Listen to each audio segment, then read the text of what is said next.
تو لوگ اس سے اسی لیے دھوکہ کھا جاتے ہیں، گرچہ وہ جاہل ہے لیکن اپنی شکل و صورت لوگوں کے سامنے ایک عالم کی طرح بنایا ہوا ہے وہ، اور لوگ سمجھتے ہیں کہ ان کے پاس شریعت کا علم ہے۔ نتیجہ کیا ہوتا ہے؟ لوگ ان سے دین کے بارے میں پوچھتے ہیں اور یہ بے دھڑک جواب دیتے ہیں، اور وہ بھی گمراہ ہوتے ہیں، یہ بھی گمراہ ہوتے ہیں۔ یضلون ویضلون، یہ خود گمراہ ہوتے ہیں، دوسروں کو گمراہ کرتے ہیں۔ تو یہ قیامت کی ایک نشانی ہے۔ پتہ چلا ہمیں کہ دین سیکھنا ضروری ہے، لیکن جس سے دین سیکھیں گے اس کے اندر بنیادی دو صفت کا پایا جانا ضروری ہے۔ پہلی صفت کیا ہے؟ کہ جس سے ہم دین سیکھیں گے اچھی طرح چیک کر لے کہ اس نے علماء کے سامنے بیٹھ کر ایک لمبی مدت تک بتدریج کتاب و سنت کا علم حاصل کیا یا نہیں کیا۔ سلف صالحین کہا کرتے تھے لا یؤخذ العلم الا عمن شہد له بالطلب، ایسے کسی بھی شخص سے علم حاصل نہیں کیا جائے گا جس کے بارے میں یہ معروف نہ ہو کہ ایک زمانے میں اسٹوڈنٹ رہ چکا ہے۔ اگر اچانک سے کوئی ٹیچر بن کر آپ کے سامنے آیا کہ آپ مجھ سے دین سیکھیں، اور آپ کو پتا نہیں تھا کہ یہ خود کب اسٹوڈنٹ تھا، اساتذہ کے سامنے بیٹھ کر اس نے کب دین سیکھا ہے، اگر آپ کو پتا نہ ہو تو ایسے شخص سے دین نہ سیکھیں۔ اس لیے آپ پائیں گے کہ جتنے سلف کے یہاں اہل علم گزرے ہیں، علی الاطلاق ایک بھی آپ کو ایسا عالم نہیں ملے گا کہ جن کا کوئی استاد نہ ہو۔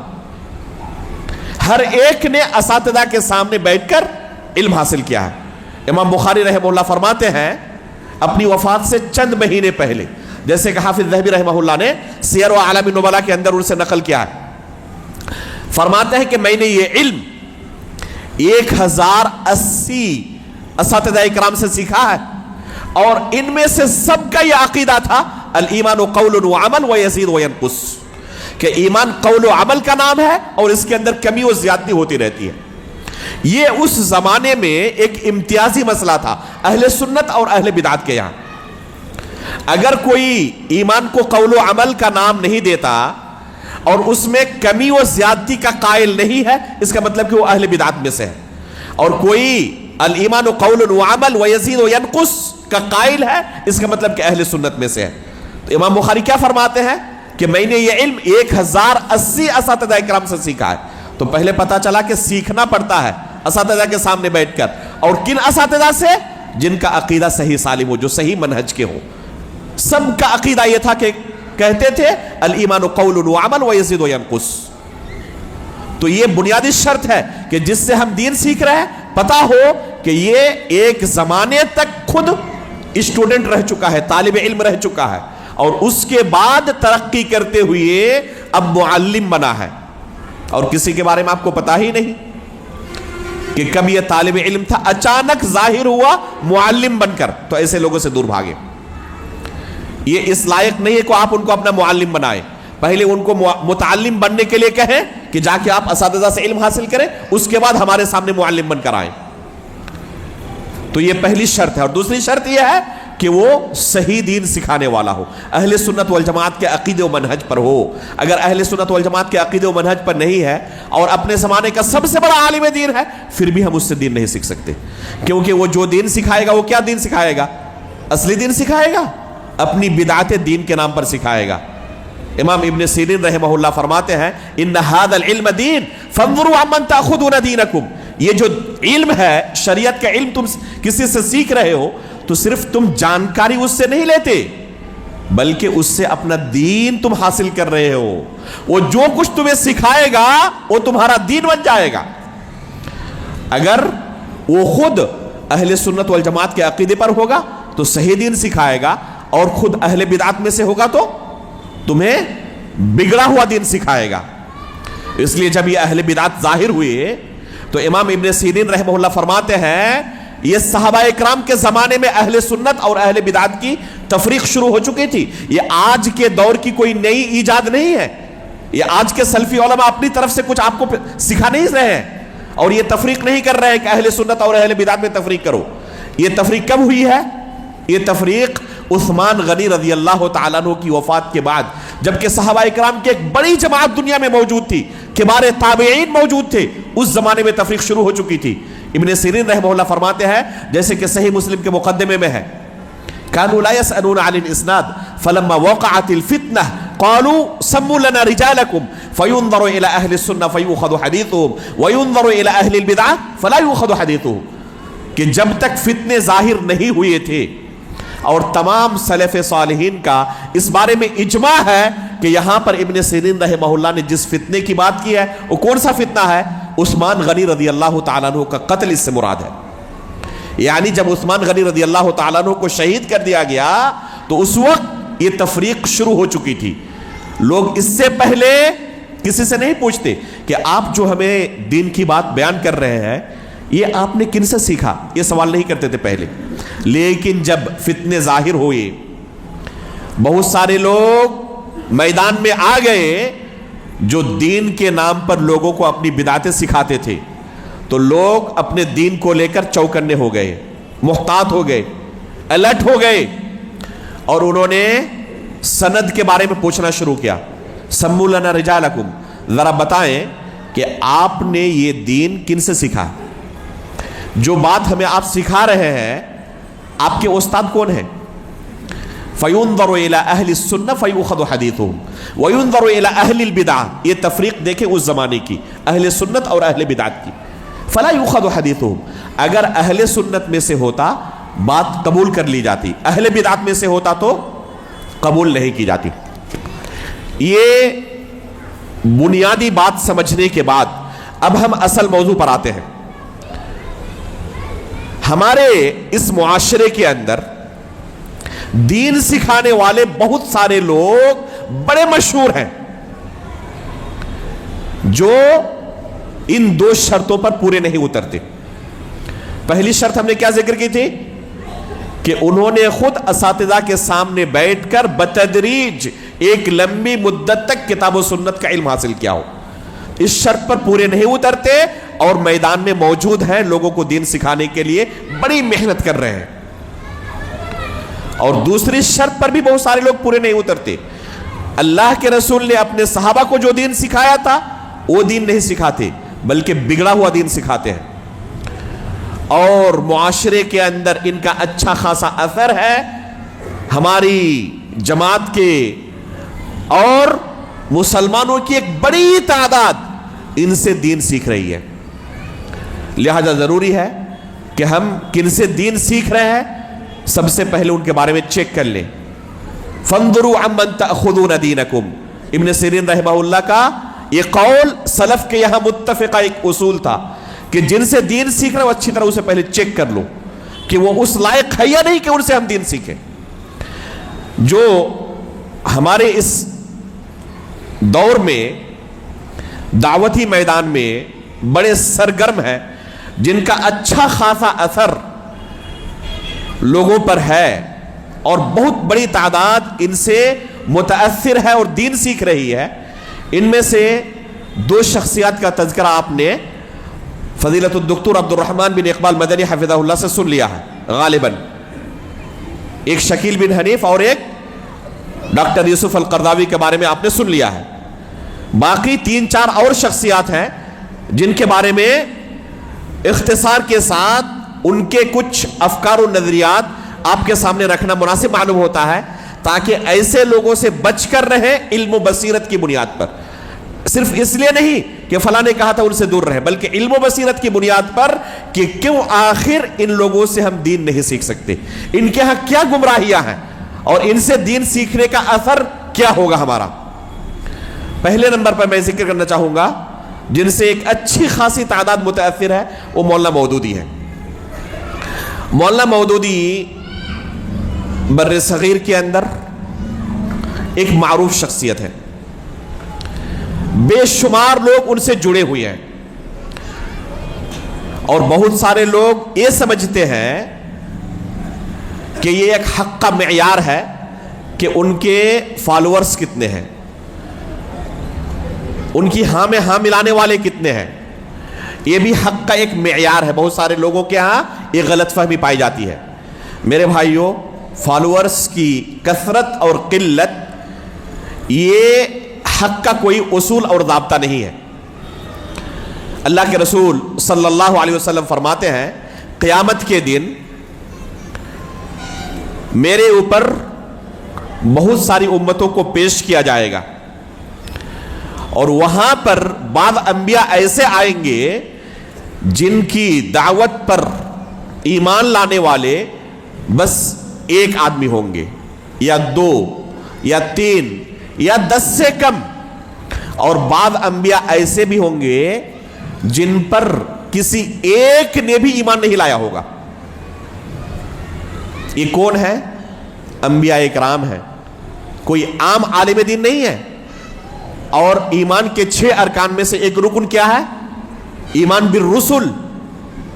ہمارا اس بات پر ایمان ہے کہ تمام انبیاء برحق ہیں، انہوں نے اللہ رب العالمین کے سچے دین کو لوگوں تک اسی طرح پہنچا دیا جیسے اللہ رب العالمین نے انہیں ذمہ داری دی تھی، ذرہ برابر انہوں نے کوئی کوتاہی نہیں کی۔ سچا دین جو اللہ رب العالمین نے انہیں دیا تھا اسی طرح لوگوں تک پہنچا دیا ہے۔ لیکن نتیجہ کیا ہوا بعض لوگوں کے ساتھ؟ بعض لوگوں کے ساتھ، بعض انبیاء کے ساتھ نتیجہ یہ ہوا کہ صرف ایک شخص نے اسلام قبول کیا، کسی کے ہاتھ پر ایمان لانے والے صرف 2 ہوئے، 3 ہوئے، اور بعض کے ساتھ ایسا بھی ہوا کہ ایک بندے نے بھی ان کی دعوت قبول نہیں کی۔ ہم کیا کہیں گے کہ یہ انبیاء ناکام ہو گئے؟ کیا ان انبیاء نے اس وجہ سے دین حق سے کوئی کمپرومائز کی کوشش کی کہ چلو لوگوں کی خواہش کے مطابق کچھ کمپرومائز کرتے ہیں اور ان کی خواہش کے مطابق دین کو ڈھالنے کی کوشش کرتے ہیں؟ قطعاً انہوں نے ایسی کوشش نہیں کی۔ جو اللہ کا دین تھا اسے پیش کر دیا، اسی صورت میں آپ کو قبول ہو قبول کرے، نہ قبول ہو آپ کی وجہ سے ہم اس دین کو بگاڑ کر اس کے اندر کچھ حذف و اضافہ کر کے آپ کی خواہش کے مطابق اسے نہیں ڈال سکتے۔ یہی انبیاء کے وارثین کا بھی منہج ہونا چاہیے کہ لوگوں تک اللہ رب العالمین کا سچا دین آپ پہنچائیں، جو اللہ کے رسول نے اپنے صحابہ کو سکھایا تھا۔ لوگ کتنے مانتے ہیں نہیں مانتے، فالورز کتنے بڑھتے ہیں نہیں بڑھتے، اس سے ذرہ برابر بھی ایک نبی کے وارث کو ٹینشن نہیں لینا چاہیے۔ کون ناراض ہوں گے کون خوش ہوں گے اس سے کوئی سروکار نہیں۔ یہ اللہ رب العالمین کی طرف سے نازل کردہ شریعت ہے، دین ہے، آپ کو اسی صورت میں قبول ہے، ٹھیک ہے، آپ کی خواہش کے مطابق ہم اس دن کو نہیں ڈال سکتے۔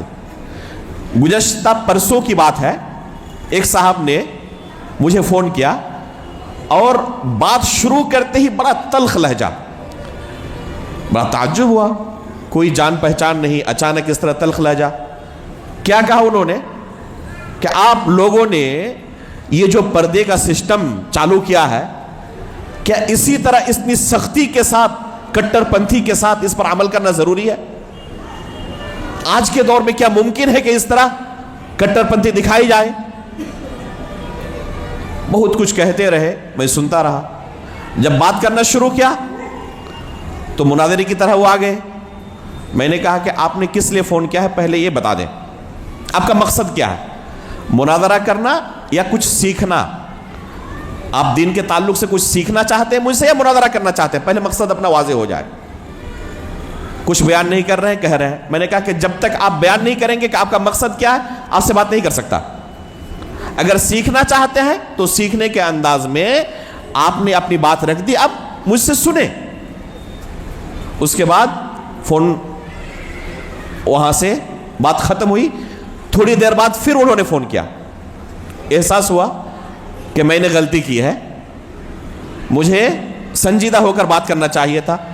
پھر معذرت کی اور کہا کہ میرے گھر کا معاملہ یہ ہے کہ میری بیٹی کا رشتہ اس وجہ سے فٹ نہیں ہو پا رہا کیونکہ بیٹی شریعت پر عمل کرنا چاہتی ہے،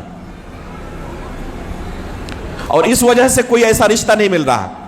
میں نے کہا کہ آپ اگر چاہتے ہیں کہ اللہ رب العالمین کے پاس جنت آپ کو مل جائے اور جہنم سے بچ جائے تو آپ کو یہ پوچھنا چاہیے کہ شریعت اس بارے میں اللہ رب العالمین کی کیا ہے۔ دیکھیں، آپ کی خواہش کے مطابق میں آپ کو شریعت سنا نہیں سکتا ہوں، اور نہ یہ شریعت میری اپنی ہے کہ میں اسے جس طرح چاہوں ڈھال لوں آپ کے مطابق۔ بس میں آپ کو بیان کر سکتا ہوں کہ اللہ نے یہ شریعت نازل کی ہے، اب آپ کی مرضی ہے، چاہے آپ اس کو قبول کریں نہ قبول کریں. بہت سارے لوگ شراب پیتے ہیں کلم کلا. پردے کے مسئلے کو ہی لے لیں، بہت سارے لوگ ننگا گھومتے ہیں، تو ہم کیا کریں گے؟ آپ کو اگر علم حاصل کرنا اس بارے میں تو بتائیں.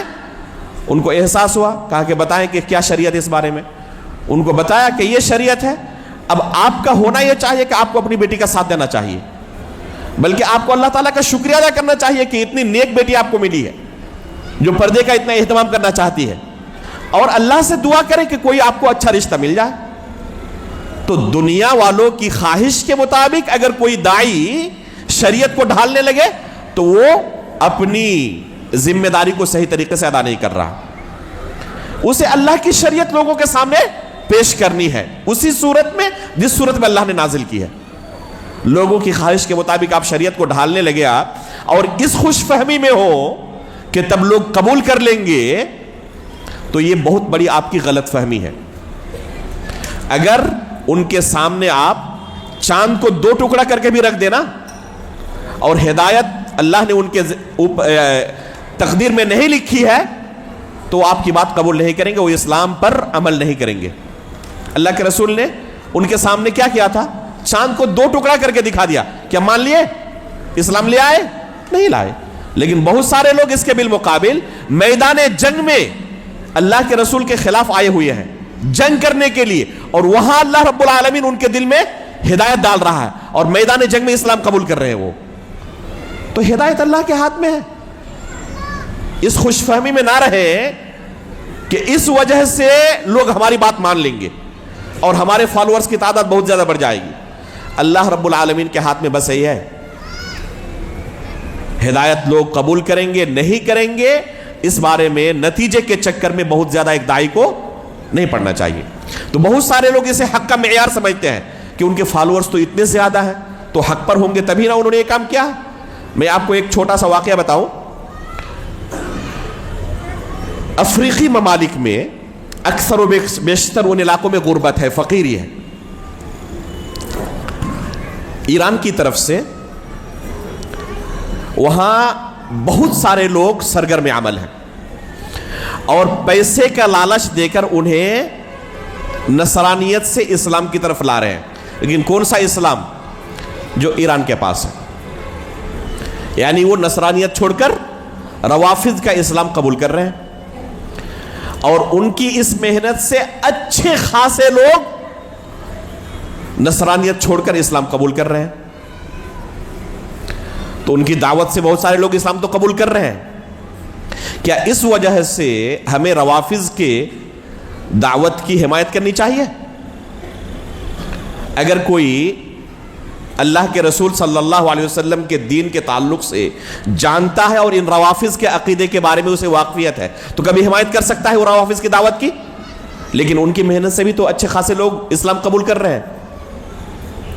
تو ہمیں سب سے پہلے یہ دیکھنا چاہیے کہ داعی کا منہج صحیح ہے یا نہیں ہے. وہ صحیح اسلام کی دعوت لوگوں کو دے رہا ہے یا غلط اسلام لوگوں کو سکھا رہا ہے. یہ بہت اہم ہے. نتیجے کے چکر میں پڑھ کر حمایت یا مخالفت نہیں ہونی چاہیے، بلکہ اصل ہمارا معیار اور ضابطہ ہونا چاہیے کہ وہ صحیح اسلام کی دعوت و تبلیغ کر رہا ہے یا اسلام کو توڑ مروڑ کر لوگوں کے سامنے پیش کر رہا ہے. اگر صحیح دعوت دے رہا ہے تو موافقت، اگر صحیح دعوت نہیں دے رہا ہے تو اس کی مخالفت ہونی چاہیے. مولانا مودودی نے جو اسلام لوگوں کے سامنے پیش کیا اس کی ایک جھلکی آپ کے سامنے رکھنا چاہتا ہوں. اسلام کے اندر سب سے اہم چیز اگر کوئی ہے تو ہے عقیدہ توحید. توحید کی کتنی قسمیں ہیں؟ نہیں بتائیں؟ 3 قسمیں ہیں. کیا کیا ہے؟ ربوبیت، الوہیت اور اسماء و صفات. توحید ربوبیت کا اقرار کفار مکہ بھی کرتے تھے.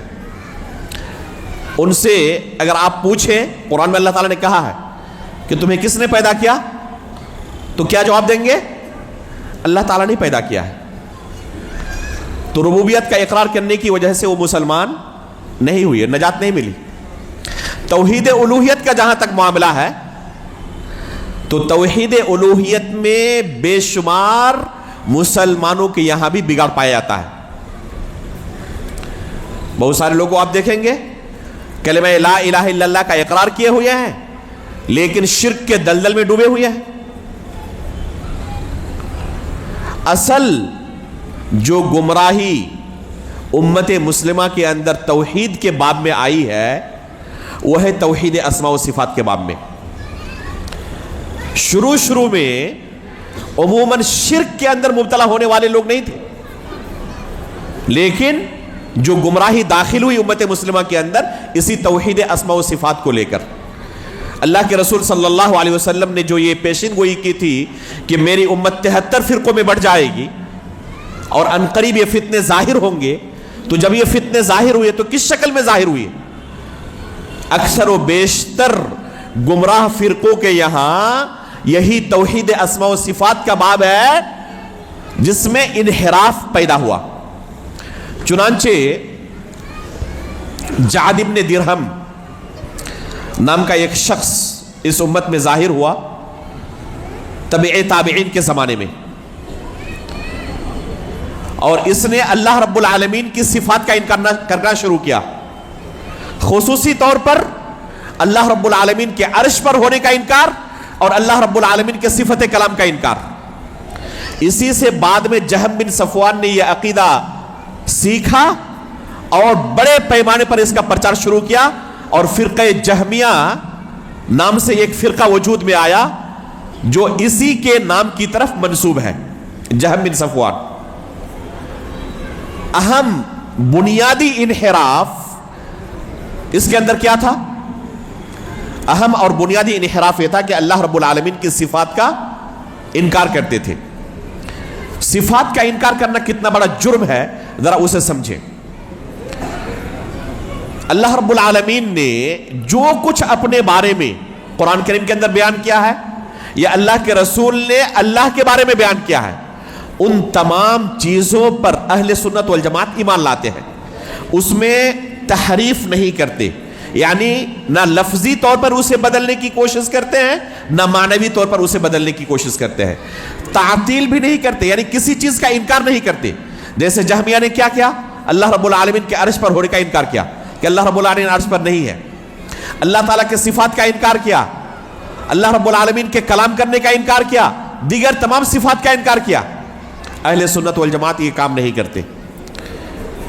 اگر آپ کو کسی عظیم شخصیت کی تعریف کرنا ہو، مثال کے طور پر آپ اناؤنسر ہو اور کسی عظیم شخصیت کو لوگوں کے سامنے لانا چاہتے ہو اور ان کی تعریف لوگوں کے سامنے کرنا چاہتے ہو، کن الفاظ میں؟ کہ پورے ملک کے اندر سب سے عظیم شخصیت ہم آپ کے سامنے لانا چاہتے ہیں، ان کی خوبی کچھ کیا ہے؟ ان کے ہاتھ نہیں ہے، قدم بھی نہیں ہے، چہرہ بھی نہیں ہے، آنکھیں بھی نہیں ہے، سننے کی طاقت نہیں، بول بھی نہیں سکتا، دیکھ بھی نہیں سکتا، تو لوگ کیا کہیں گے؟ یہ اس کی خوبی ہے یا اس کی توہین آپ کرنا چاہتے ہیں؟ اس سے بھی بدصورت کوئی ہو سکتا ہے؟ یہی کہیں گے نا لوگ۔ جہمیہ نے اللہ کے بارے میں یہی تصویر لوگوں کے سامنے اللہ کی پیش کی کہ اللہ رب العالمین کی کوئی صفت نہیں ہے، نہ اللہ رب العالمین سنتا ہے، نہ دیکھتا ہے، نہ اللہ رب العالمین کلام کرتا ہے، نہ اللہ رب العالمین کا چہرہ ہے، نہ اللہ رب العالمین کی آنکھیں ہیں، نہ ہاتھ ہے، اللہ کی تمام صفات کا انکار۔ علماء فرماتے ہیں، شیخ الاسلام ابن تیمیہ رحمہ اللہ نے ذکر کیا کہ کفار مکہ کا کفر اور ایک طرف معطلہ کا کفر جنہوں نے اللہ کی صفات کا انکار کر دیا تھا، جہمیہ کا ایک کفر، دونوں کا موازنہ کیا جائے تو ان کا کفر کفار مکہ کے کفر سے زیادہ خطرناک ہے، کیونکہ کفار مکہ کم از کم اللہ کے وجود کا اقرار کرتے تھے اور اللہ کے ساتھ دوسرے کو شریک کرتے تھے، یہ تو اللہ رب العالمین کے وجود کا انکار کر دیتا ہے۔ جو شخص اللہ کی تمام صفات کا انکار کر دے گویا کہ وہ عدم کی عبادت کرتا ہے، وجود کی نفی کر رہا ہے۔ اس لیے سلف کہا کرتے تھے کہ المعطلہ یعبد عدما والمشبہہ یعبد صنما، جو اللہ کی تشبیہ دیتے ہیں مخلوق کے ساتھ وہ صنم کی عبادت کرتے ہیں، اور جو اللہ کے صفات کا انکار کرتے ہیں وہ کس کی عبادت کرتے ہیں؟ عدم کی، جس کا وجود ہی نہیں ہے اس کی عبادت کرتے ہیں۔ تو یہ کفر جو ہے معطلہ کا جو اللہ کی صفات کا انکار کر دیتے ہیں، یہ کفار مکہ کے کفر سے بھی زیادہ خطرناک ہے۔ مولانا مودودی نے اپنی تفسیر کے اندر اور اپنے لٹریچرز کے اندر اللہ رب العالمین کی صفات کے تعلق سے یہی جہمیہ کا جو عقیدہ تھا یا گمراہ فرقوں کا صفات کے بارے میں جو نظریہ تھا، اسی عقیدے کو پیش کیا ہے۔ اب ایک ایسا شخص جسے ان مسائل کا علم ہی نہیں ہے، اور ہمارے معاشرے کے اندر ان مسائل کے تعلق سے کتنی دعوت لوگوں کو دی جاتی ہے، ہم اچھی طرح واقف ہیں، کتنے دروس ہوتے ہیں۔ اللہ جزائے خیر دے شیخ محترم کو۔ اس طرح کے بعض علماء ہیں جو اس میدان میں لوگوں کو واقف کرا رہے ہیں ایک لمبی مدت سے۔ اللہ رب العالمین ان علماء اکرام کا سایہ تادر باقی رکھے اور مزید اس تعداد میں اضافہ فرمائے۔ لیکن یہ حقیقت ہے کہ ایسے علماء کی تعداد انتہائی کم ہے جو اس طرح کے اہم موضوعات کو تسلسل کے ساتھ لوگوں کے سامنے رکھے اور ان کو توحید اسماء و صفات جیسی اہم اور بنیادی چیز کا علم دے۔ اب لوگوں کے پاس اللہ رب العالمین کے تعلق سے صحیح عقیدہ کیا ہونا چاہیے اس کا علم ہی نہیں۔ اب مولانا مودودی کی وہ کتاب پڑھے تو ظاہر سی بات ہے کہ اللہ کے تعلق سے ان کا وہی عقیدہ بن جائے گا، وہی دین بن جائے گا، اور یہی دین قبر میں وہ پیش کرے گا۔ جب پوچھا جائے گا اس سے من ربک، تو اللہ کے تعلق سے اس کا عقیدہ کیا تھا جو مولانا مودودی کی کتاب میں ہے؟ کیا ہے کتاب میں؟ ذرا ان کی کتابوں کے حوالے سے ان کا عقیدہ سنیں۔ اللہ رب العالمین کے عرش کے بارے میں سلف صالحین کا متفقہ عقیدہ ہے۔ عرش عربی زبان میں جس چیز کو کہا جاتا ہے اسی کو سلف اللہ رب العالمین کے لیے ثابت مانتے ہیں کہ اللہ رب العالمین عرش پر مستوی ہے۔ لیکن اہل بدعت اس کی تعویل کرتے ہیں اور کہتے ہیں اس سے مراد سلطنت ہے۔ مولانا مودودی اسی غلط عقیدے کی ترجمانی کرتے ہوئے تفہیم القرآن کے اندر فرماتے ہیں، رہا یہ ارشاد کہ خدا کا عرش پہلے پانی پر تھا تو اس کا مفہوم ہماری سمجھ میں یہ آتا ہے۔ واضح ہو گیا کہ ان کی سمجھ ہے بس یہ۔ صحابہ نے کیا سمجھا، تابعین نے کیا سمجھا، ائمہ اسلام نے کیا سمجھا، اس سے کوئی سروکار نہیں۔ کہتے ہیں ہماری سمجھ میں یہ آتا ہے کہ خدا کی سلطنت پانی پر تھی۔ یہ واضح طور پر تحریف ہے۔ اللہ رب العالمین کے عرش کا یہ معنی قطعا نہیں ہے جو سلف نے بیان کیا۔ اسی طرح اللہ رب العالمین عرش پر ہے اور اللہ رب العالمین کے علو کا اثبات یہ اہل سنت والجماعت کا متفقہ عقیدہ ہے۔ وَهُوَ الْقَاهِرُ فَوْقَ عِبَادِهِ وَهُوَ الْعَلِيُّ الْعَظِيمُ۔ آیت الکرسی کے اندر اللہ رب العالمین نے بیان کیا۔ شیخ الاسلام ابن تیمیہ رحمہ اللہ، اسی طرح علامہ ابن قیم رحمہ اللہ بیان کرتے ہیں کہ اللہ رب العالمین کے عرش پر ہونے کی، اللہ رب العالمین کے بلند و بالا ہونے کی 1000 سے زیادہ دلائل کتاب و سنت کے اندر موجود ہیں۔ 1000 سے زیادہ دلائل۔ اور ایک طرف مولانا مودودی کیا نظریہ پیش کر رہے ہیں، ذرا سنیں کہ اللہ رب العالمین کہاں ہے۔ کہتے ہیں کہ یہی معاملہ خالق کے حضور باریابی کا بھی ہے کہ خالق بذات خود کسی مقام پر متمکن نہیں ہے، مگر بندہ اس کی ملاقات کے لیے ایک جگہ کا محتاج ہے جہاں اس کے لیے تجلیات کو مرکوز کیا جائے، ورنہ اس کی شان اطلاق میں اس سے ملاقات بندہ محدود کے لیے ممکن نہیں ہے۔ یہ تفہیم القرآن کی عبارت ہے۔ اسی طرح اور ایک جگہ فرماتے ہیں اللہ کے بارے یہ تصور نہیں کیا جا سکتا کہ وہ کسی خاص مقام پر رہتا ہے کیونکہ اس کی ذات زمان و مکان کی قیود سے منزہ ہے۔ یہ اہل سنت والجماعت کا دور دور تک عقیدہ نہیں ہے، یہ اہل باطل کا عقیدہ ہے، گمراہ فرقوں کا عقیدہ ہے۔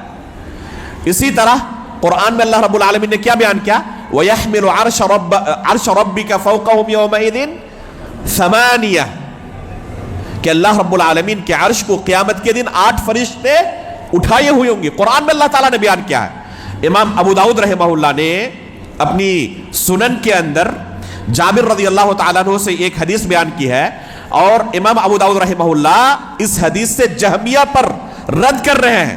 وہ حدیث کیا ہے؟ اللہ کے رسول صلی اللہ علیہ وسلم فرماتے ہیں اذن لی ان احدث عن ملک من ملائکۃ اللہ من حملۃ العرش انما بین شحمۃ اذنہ الی عاتقہ مسیرۃ 700 عام۔ یہ حدیث صحیح ہے، شیخ البانی نے اسے صحیح قرار دیا ہے۔ اس حدیث کے اندر اور اس آیت کے اندر اللہ رب العالمین کے فرشتوں کا تذکرہ ہے جو اللہ کے عرش کو اٹھائے ہوئے ہوں گے. یہ قرآن اور حدیث کا عقیدہ.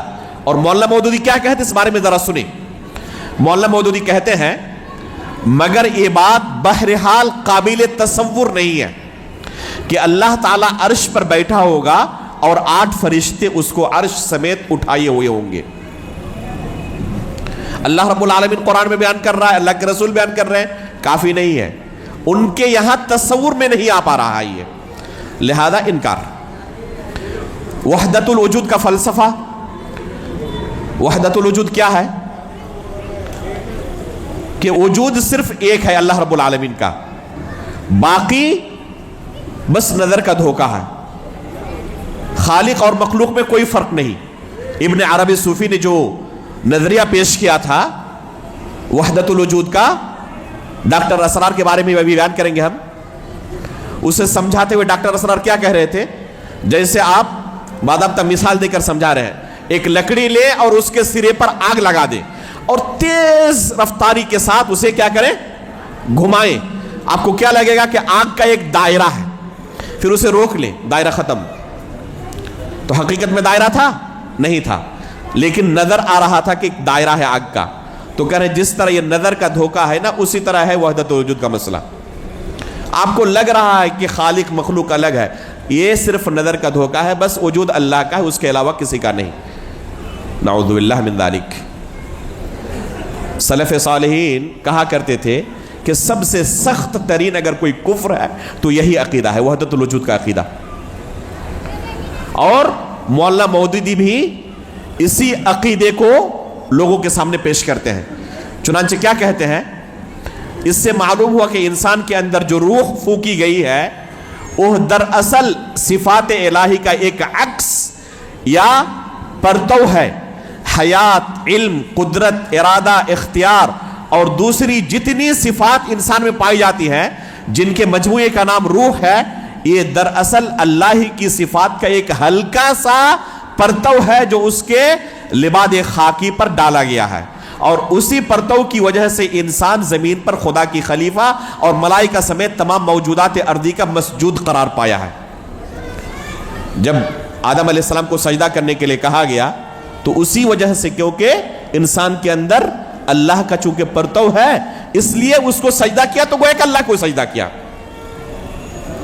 ایک اور جگہ پر کیا فرماتے ہیں ذرا سنیں.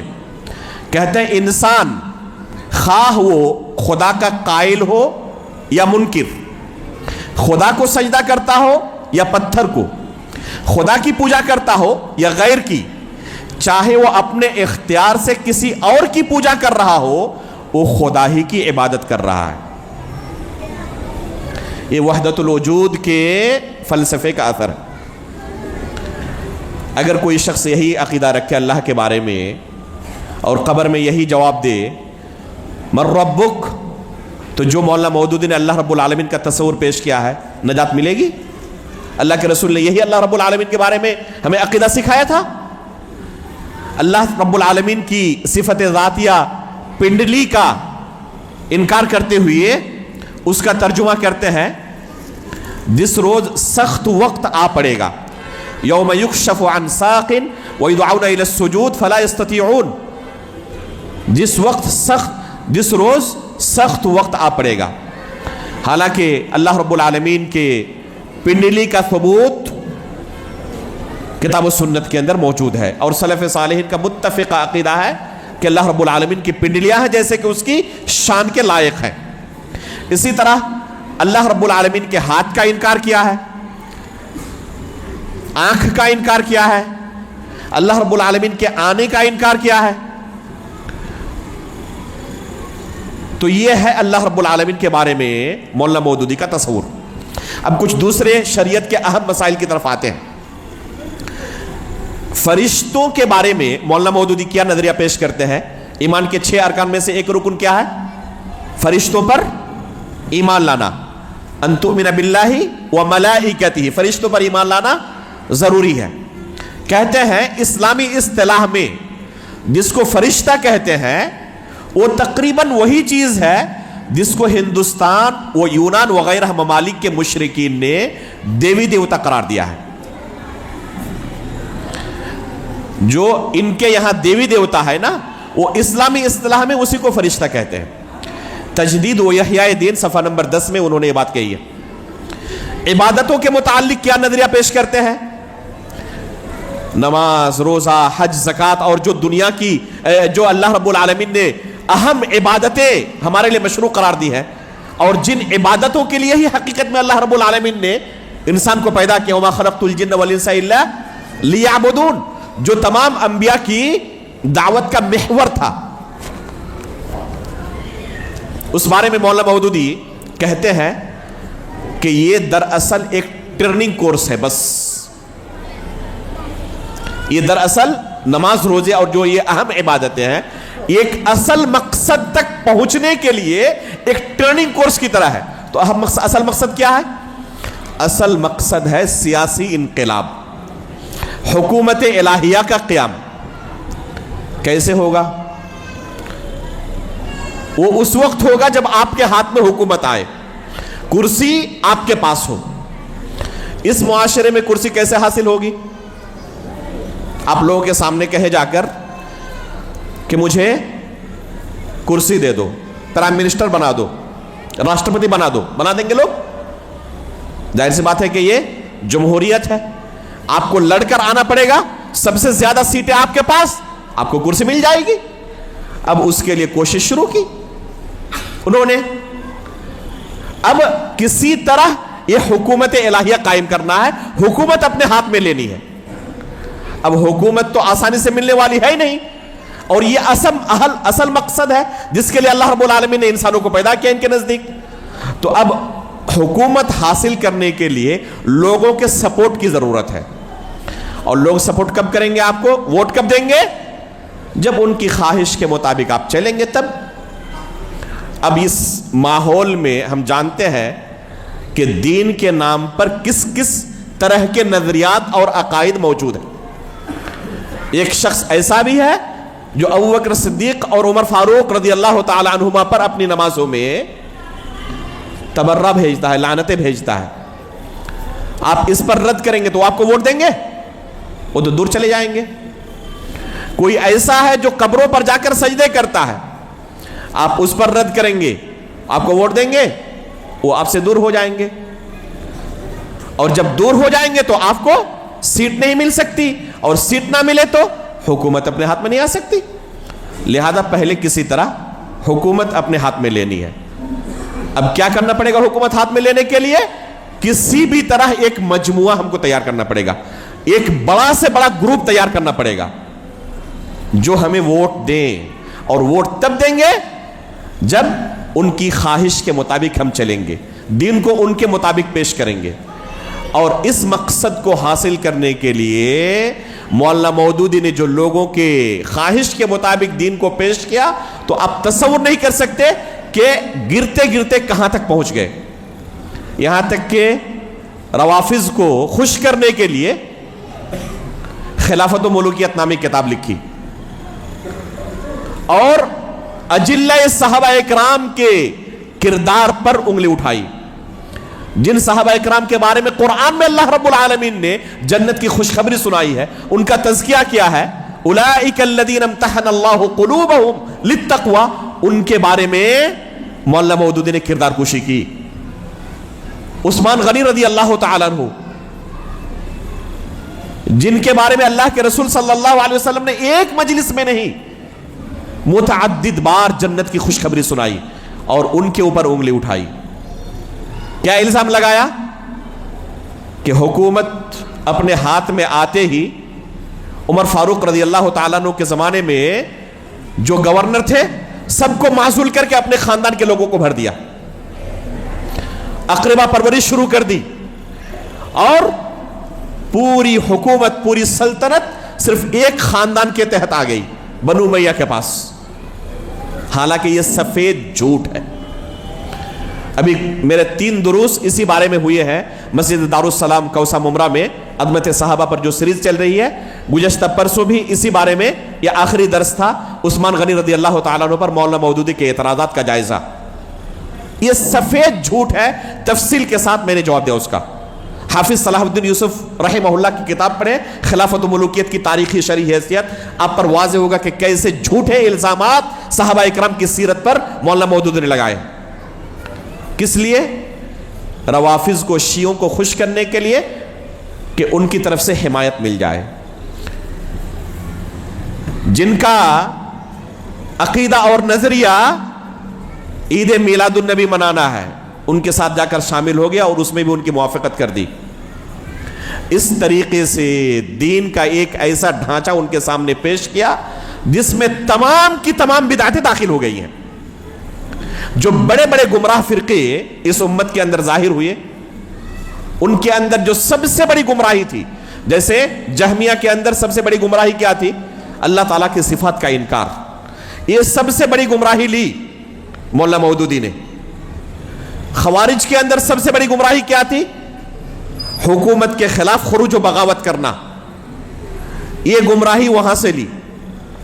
معتزلہ کے یہاں عقل پرستی کی جو گمراہی تھی, نقل پر, شریعت پر, کتاب و سنت کے نصوص پر عقل کو فوقیت دینا, یہ چیز وہاں سے لی اور انکار سنت کے ایسے ایسے چور دروازے کھولے کہ جس سے منکرین سنت کو کافی خوشی ہوئی. اور غلام پرویز نام جیسا مشہور منکر سنت, مولانا مودودی نے جو مسلک اعتدال کے نام سے لٹریچر لکھا, اسے اس منکر سنت نے نشر کیا اور خوشی ظاہر کی اور کہا کہ خوشی کی بات ہے کہ مولانا مودودی کا بھی نظریہ وہی ہے جو ہمارا ہے. اسے نام رکھا مولانا نے کیا؟ مسلک اعتدال. اور اس اعتدال کے پیچھے آج اچھی خاصی تعداد بھاگی چلی جا رہی ہے. مولانا ثناء اللہ امرتسری رحمہ اللہ نے ایک بہت لطیف اس پر کمنٹ کیا تھا کہ اعتدال میں دال کی جگہ پر فقط اس کو بدل کر زا کر دیں, باقی سب صحیح ہے. یہ مسلک اعتدال نہیں, مسلک اعتزال ہے. معتزلہ کا جو نظریہ ہے وہی نظریہ مولانا مودودی نے اس کتاب میں حدیث رسول کو لے کر پیش کیا. تو معتزلہ کے یہاں جو گمراہی تھی وہاں سے لیا اسے. روافض کے یہاں سب سے بڑی گمراہی کیا تھی؟ صحابہ اکرام پر طعن و تشنیع کرنا, یہ گمراہی لیا. جہمیہ کی, روافض کی, خوارج کی, معتزلہ کی بڑی بڑی جو گمراہیاں تھیں, یہ سب کے سب آ کر جماعت اسلامی کے اندر ایک جگہ جمع ہو گئی ہے اور اس کا نام ہے جماعت اسلامی. مولانا مودودی کی دعوت کا نتیجہ یہ ہے. اب اگر ایسے شخص سے کوئی دین سیکھے گا تو اس کا دین وہی بنے گا یا نہیں بنے گا جو انہوں نے پیش کیا ہے؟ اور قبر میں اس طرح کا دین پیش کرے گا فرشتوں کے سوال کے جواب میں, وما دینک, تو مولانا مودودی نے جو دین پیش کیا وہ میرا دین ہے. نجات مل جائے گی. اس لیے میرے بھائیوں, اپنے دین کو لے کر سترک رہیں. ایسے کسی شخص سے دین نہ سیکھیں جس سے دین سیکھنے کے نتیجے میں آپ کا دین بگڑ جائے.